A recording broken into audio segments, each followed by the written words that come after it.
So my clownfish has been having this problem for probably a few months now.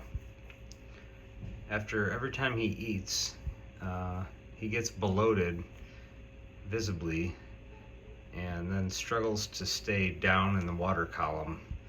He gets very buoyant and you can see he's going up to the surface and like sucking air in. There's really no food up there. I just fed him. This happens after feeding immediately.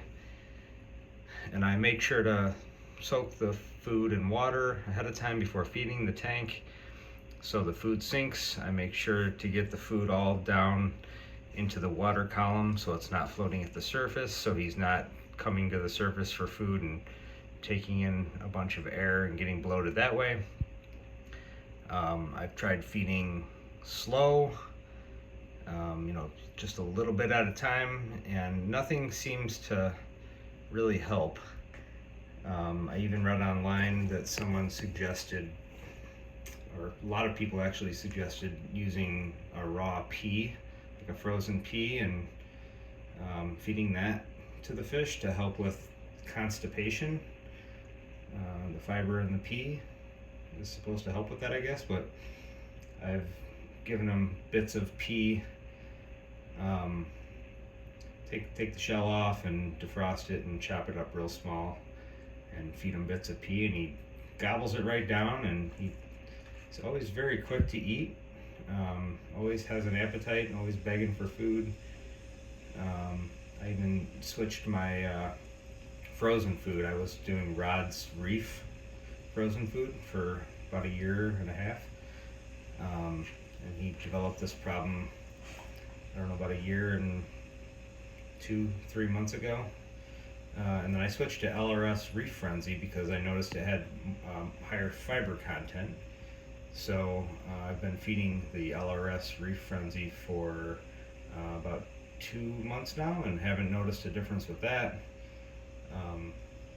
Usually feed twice a day on most days, a combination of flake and pellets in the morning for breakfast, combination of ocean nutrition, a little bit of this. I added that a few months ago for fiber, thinking that might help.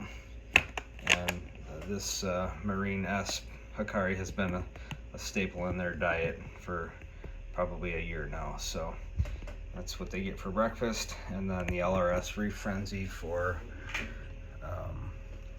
dinner in the evening. And I just feed a little bit at a time, but he'll do this for an hour, sometimes 2 hours, and he'll get so tired that he, needs to take a break, take a breath.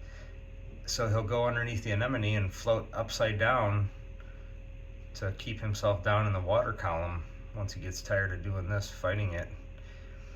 I just feel bad for him. I don't know what else to do. I talked to the guy at my local fish store who said he's heard that you can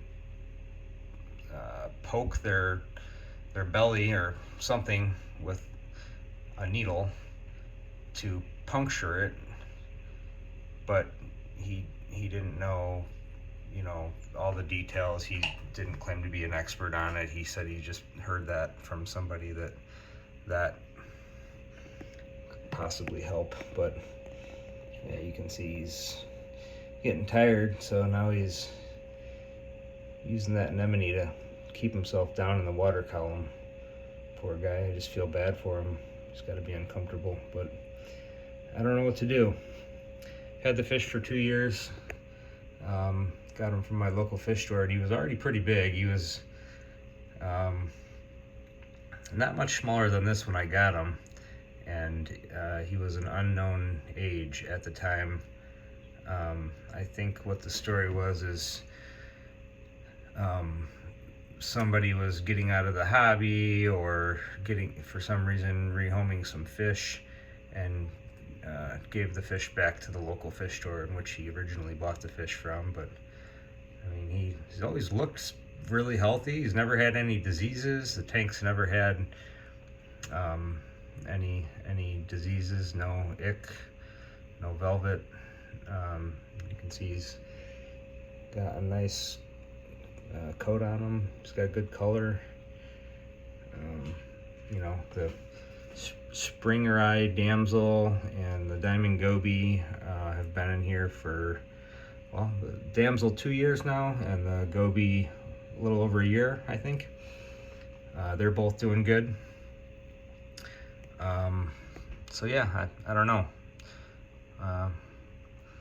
Hoping someone has a suggestion for me. Oh, thanks for watching, and happy reefing.